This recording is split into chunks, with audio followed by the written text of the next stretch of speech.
HZ Movies Inside. Presenting Fall। इस कहानी की शुरुआत में हमें बेकी नाम की एक लड़की को दिखाया जाता है जो माउंटेन क्लाइंबर है।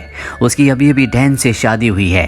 डैन भी एक माउंटेन क्लाइंबर है। इन दोनों को ही पहाड़ों पर चढ़ने का शौक है और इस वक्त भी ये पहाड़ों के ऊपर चढ़ रहे होते हैं। बेकी के साथ उसकी दोस्त भी होती है और अब डैन जब ऊपर चढ़ रहा होता है तभी उसे एक घोंसला दिखता है और जब वो उसके अंदर हाथ डालता है तो उसके अंदर का पक्षी उड़ जाता है, जिस वजह से डैन का बैलेंस बिगड़ जाता है और वो ऊपर से नीचे गिर जाता है। पर वो रस्सी से बंधा हुआ है, इसीलिए अब वो हवा में लटक गया है। अब ना वो ऊपर आ सकता है और ना ही नीचे। ये दोनों के दोनों डैन को बचाने की कोशिश करते हैं लेकिन ये उसकी मदद नहीं कर पाते और तभी उसकी रस्सी का क्लिप निकल जाता है। डैन की ऊपर से गिरने से मृत्यु हो जाती है। इस हादसे के 51 हफ्तों के बाद हमें बेकी को दिखाया जाता है जो अब पूरी तरह से शराब में डूब चुकी है क्योंकि वो अपने पति डैन से, जिससे वो बहुत प्यार करती थी, उसे अब भी याद करती है। उसने अब तक उसकी अस्थियों को विसर्जित नहीं किया। उसकी अस्थियां अब भी उसके पास हैं। बेकी की जिंदगी में अब उदासी के अलावा कुछ भी नहीं है और बेकी के पास एक बार फिर से उसकी वही दोस्त आती है जो उस वक्त उसके साथ थी जब डैन ऊपर से नीचे गिरा था। उसकी दोस्त का नाम हंटर होता है। हंटर बेकी को देखकर बहुत खुश होती है। जब उसे पता चलता है कि बेकी ने अपनी जान लेने की भी कोशिश की तो वो बेकी से कहती है कि हमें दोबारा से क्लाइंबिंग करना चाहिए और इसके बाद वो अपने मोबाइल पर उसे एक टावर दिखाती है जो कि टीवी टावर है। ये टावर एक ऐसे भीड़ में होता है जहाँ पर इंसान बहुत कम जाते हैं और इस टावर की ऊंचाई होती है 2000 फीट। हालांकि बेकी इस जगह नहीं जाना चाहती और जब उसकी दोस्त हंटर कहती है कि उस टावर के ऊपर चढ़ने के बाद तुम डैन की राख को वहां से उड़ा देना, इससे उसकी आत्मा को शांति मिलेगी, तो बेकी मान जाती है और अब ये दोनों के दोनों उस भीड़ में पहुंच जाते हैं जहाँ पर ये वीडियोस बना रहे होते हैं, फोटोज खींच रहे होते हैं और हंटर उन वीडियोस को और फोटोज को अपने इंस्टाग्राम पर अपलोड कर रही होती है। अब ये देखते हैं कि टावर इनके सामने है जो आसमान की गहराइयों के अंदर जा रहा है क्योंकि इसकी ऊंचाई बहुत ज्यादा है। आज से पहले इन्होंने कभी भी इतनी ऊंचाई तक चढ़ने की कोशिश नहीं की। इन दोनों को डर तो लग रहा होता है पर अब ये धीरे धीरे ऊपर चढ़ना शुरू कर देते हैं। बेकी का डर ज्यादा होता है क्योंकि उसे पता है कि ये लोहा जिससे टावर बना है वो बहुत पुराना है। उसकी आवाज उसे लगातार आ रही होती है और धीरे धीरे वो भी हंटर के पीछे ऊपर चढ़ रही होती है और जब वे आधे टावर तक पहुंच जाते हैं तो इन्हें एहसास होता है कि यहाँ पर हवाएं बहुत तेज है। ये हाइट इतनी होती है जितनी आईफिल टावर की है, यानी लगभग पूरे 1000 फीट। अभी लगातार ऊपर चढ़ना शुरू कर देते हैं और जब बेकी नीचे देखती है तो उसे डर लगना शुरू हो जाता है क्योंकि उसने पिछले 1 साल से क्लाइंबिंग नहीं की। लगातार ऊपर चढ़ते हुए अब ये टॉप तक पहुंचने वाले होते हैं तभी बेकी सीढ़ी पर पैर रखती है और वहां से एक स्क्रू गिर जाता है जिसके बारे में इन्हें पता नहीं चलता। अभी दोनों के दोनों 2000 फीट यानी कि टावर के ऊपर तक पहुंच चुके हैं जहां से इन्हें दुनिया बहुत अलग दिख रही होती है। इतनी हाइट पर चढ़ने के बाद, एक टारगेट को अचीव करने के बाद अब बेकी को भी अच्छा लग रहा होता है। ये दोनों के दोनों यहाँ पर एंजॉय करते हैं, बहुत सारी फोटोज क्लिक करते हैं। साथ ही हंटर जो ड्रोन कैमरा अपने साथ यहाँ पर लाई होती है उसे वो अपनी वीडियोस भी बनाती है ताकि इंस्टाग्राम पर अपलोड कर सके। ये दोनों के दोनों बहुत खुश हैं। हंटर इतनी एक्साइटेड होती है कि वो टावर से लटक जाती है और बेकी को उसकी फोटोज क्लिक करने को कहती है। इसके बाद वो बेकी को भी ऐसा करने को कहती है। बेकी भी उसके कहने पर ऐसा करती है और अब ये दोनों के दोनों बहुत खुश हैं। इसके बाद बेकी डैन की राख को यहाँ से हवा में उड़ा देती है जिससे उसे तसल्ली मिलती है। ये दोनों के दोनों बहुत इमोशनल हो जाते हैं लेकिन बेकी फाइनली अब डैन को अलविदा कह चुकी है, यानी कि अब उसकी जिंदगी की एक बार फिर से शुरुआत हो गई। अब ये दोनों के दोनों अपना सामान पैक करके नीचे जाने की तैयारी करते हैं। सबसे पहले बेकी नीचे उतरती है पर तभी वो स्क्रू जो कि निकल गया था उस जगह से लैडर टूट जाती है। बेकी हवा में लटक जाती है पर रस्सी की वजह से वो जमीन पर नहीं गिरती, जिसके बाद हंटर उसे वापस ऊपर खींच लेती है। लेकिन बेकी के पास जो बैग था जिसके अंदर इनके खाने पीने की चीजें थी वो नीचे डिश पर अटक जाता है जहां तक पहुंचना लगभग पूरी तरह से नामुमकिन है। ये अपने मोबाइल्स को भी चेक करते हैं लेकिन यहाँ पर इतनी ऊंचाई पर कवरेज नहीं होता, यानी कि ये दोनों के दोनों अब 2000 फीट की ऊंचाई पर फंस चुके हैं। यहाँ दूर दूर तक कोई भी नहीं होता, अगर कोई हुआ भी तो इतनी ऊंचाई से इनकी आवाज नहीं सुन सकता। यहीं टावर के ऊपर एक बॉक्स होता है जिसके अंदर एक फ्लेयर गन और एक दूरबीन होती है और दिन में फ्लेयर गन का इस्तेमाल करने का कोई कोई भी मतलब नहीं है, क्योंकि फ्लेयर गन को दिन में कोई नहीं देखेगा। अभी दूरबीन से देखते हैं तो सामने इन्हें एक गाड़ी दिखती है, लेकिन वो लोग इन्हें इतनी ऊंचाई पर नहीं देख सकते, ना इनकी आवाज सुन सकते हैं। हंटर एक बार फिर से अपना मोबाइल देखती है और जो पोस्ट उसने इस टावर के बेस से की थी वो पोस्ट इंस्टाग्राम पर पोस्ट हो चुकी होती है, जिस पर बहुत सारे लाइक्स और कमेंट्स होते हैं। इसका मतलब ये है कि टावर के तल पर कवरेज है। और अब हंटर अपने मोबाइल पे मदद के लिए एक मैसेज को रिकॉर्ड करती है और इंस्टाग्राम पर उसे पोस्ट कर देती है।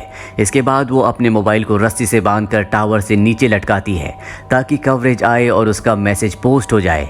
लेकिन बहुत देर तक वेट करने के बाद भी ऐसा नहीं होता और अब हंटर अपने मोबाइल को अपने सॉक्स के अंदर रखती है, उसके बाद शू के अंदर रखती है और ऊपर से नीचे फेंक देती है ताकि नीचे गिरने के बाद उसका मैसेज चला जाए और इनकी मदद के लिए कोई आए। फोन शूज और सॉक्स के अंदर रखने की वजह से नहीं टूटा होता और कुछ ही देर बाद ये ऊपर दूरबीन से देखते हैं जहां इन्हें नीचे एक आदमी दिखता है जो फोन पर बात कर रहा होता है। उसके साथ उसका डॉग भी होता है, पर वो इन्हें इतनी ऊपर ना देख सकता है और ना ही इतनी ऊपर से इनकी आवाज को सुन सकता है। यहाँ पर वो अपने फोन में बहुत ज्यादा मग्न होता है। उसे अपनी प्रेजेंस का एहसास दिलाने के लिए ये ऊपर से एक और शू को फेंकते हैं।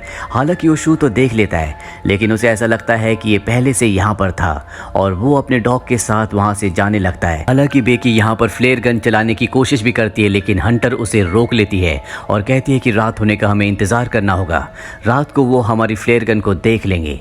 और अब यहाँ पर अंधेरा हो जाता है, जिसके बाद ये फ्लेयर गन चलाते हैं, साथ ही अपने मोबाइल की टॉर्च को ऑन करके अपने हाथ से हिलाना शुरू कर देते हैं। इनके सामने जो गाड़ी यानी कि आरवी होती है जिसमें लोग कैंपिंग कर रहे होते हैं वो इन्हें देख लेते हैं, लेकिन वो इनकी मदद करने के लिए नहीं आते, बल्कि इनकी गाड़ी को चुरा कर यहाँ से निकल जाते हैं, जिससे दोनों के दोनों हताश हो जाते हैं। जैसे जैसे रात होती है इन्हें नींद आना शुरू हो जाती है। ये वहाँ पर सो जाते हैं, लेकिन जगह बहुत कम है। हंटर ऊपर से गिरने वाली होती है कि बेकी उसे पकड़ लेती है।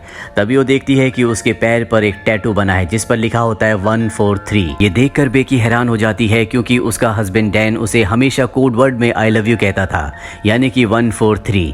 वो समझ जाती है कि डैन के बीच में और हंटर के बीच में कुछ न कुछ था, और जब वो हंटर से पूछती है तो वो एक्सेप्ट कर लेती है। वो बेकी से माफ़ी भी मांगती है, लेकिन बेकी अब पूरी तरह से नम हो चुकी है। बेकी की नज़र अब भी उस बैग पर होती है जो बैग नीचे एंटीना में यानी कि डिश पर अटका हुआ है।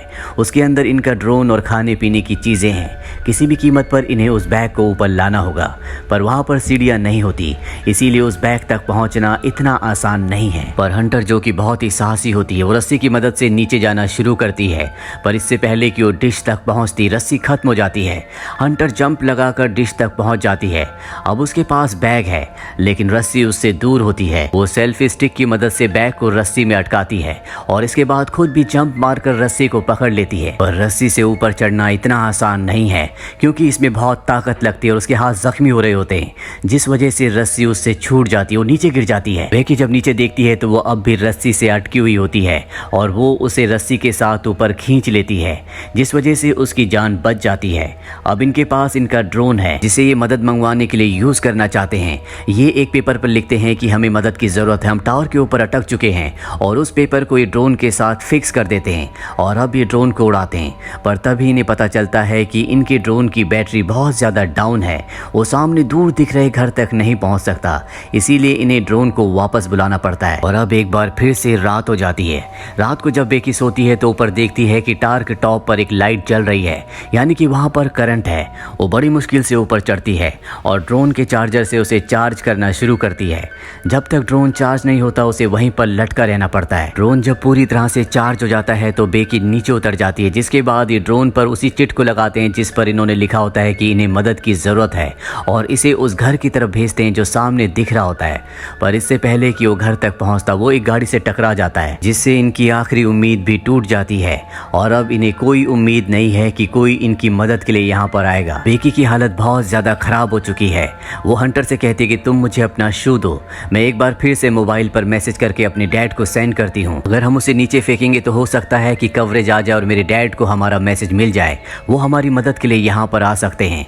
लेकिन हंटर उसे मना कर देती है और तभी उसे एहसास होता है कि उसके साथ हंटर है ही नहीं, वो अकेली है। दरअसल जब हंटर नीचे बैग लेने के लिए गई थी तो सच में ऊपर आते हुए उससे रस्सी छूट गई थी, जिससे उसकी मृत्यु हो गई थी और अब भी उसकी बॉडी डिश के ऊपर होती है। दरअसल बेकी सिर्फ यहाँ पर हेल्यूसिनेट कर रही होती है, पर अब उसे सच्चाई का पता चल चुका है कि वो इस स्टार के ऊपर अकेली है और उसकी जीने की उम्मीदें पूरी तरह से खत्म हो चुकी है। वो मरने से पहले अपने पिता के लिए आखिरी मैसेज रिकॉर्ड करती है, लेकिन वो यहाँ से डिलीवर नहीं हो सकता क्योंकि यहाँ पर कवरेज नहीं है। वो वहीं पर सो जाती है और सुबह जब उसकी नींद खुलती है तो वो देखती है कि वहाँ पर एक वल्चर उसके घाव को खा रहा है। वो उसे पकड़कर मार देती है। इसका मतलब ये है कि अब उसके पास भोजन भी है। इसे खाने के बाद उसके अंदर ताकत आती है और वो तय करती है कि अब वो नीचे डिश तक रस्सी के सहारे जाएगी, जहाँ पर उसकी दोस्त हंटर की बॉडी है। बड़ी मुश्किल से वो रस्सी से नीचे उतरती है और हंटर की बॉडी तक यानी कि डिश तक पहुंच जाती है, जिसके बाद वो हंटर के शू के अंदर अपने मोबाइल को रखती है और उसे हंटर की बॉडी के साथ फिक्स कर देती है। वो हंटर को सॉरी कहती है और इसके बाद वो हंटर की बॉडी को शू के साथ नीचे फेंक देती है ताकि सेलफोन डिस्ट्रॉय ना हो। दरअसल पिछली बार जब इन्होंने शू के साथ सेलफोन को नीचे फेंका था तो वो डिस्ट्रॉय हो गया था, जिस वजह से इनका मैसेज कभी डिलीवर हुआ ही नहीं। और अब जबकि उसने बॉडी के साथ शू के अंदर मोबाइल को डालकर नीचे फेंका है तो वो पूरी तरह से सुरक्षित रहेगा। दरअसल टार के ऊपर कवरेज ना आने का ये भी कारण होता है कि यहाँ पर इसके अपने इतने सिग्नल होते हैं कि वो दूसरे सभी प्रकार के सिग्नल्स को ब्लॉक कर रहा होता है।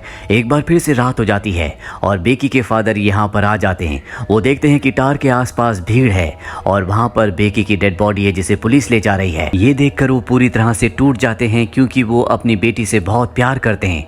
पर तभी वो देखते हैं कि पीछे बेकी खड़ी है जो पूरी तरह से ठीक है। उसके साथ डॉक्टर्स भी होते हैं। वो बेकी को अपने गले से लगा लेते हैं और इस तरह से बेकी की जान बच जाती है।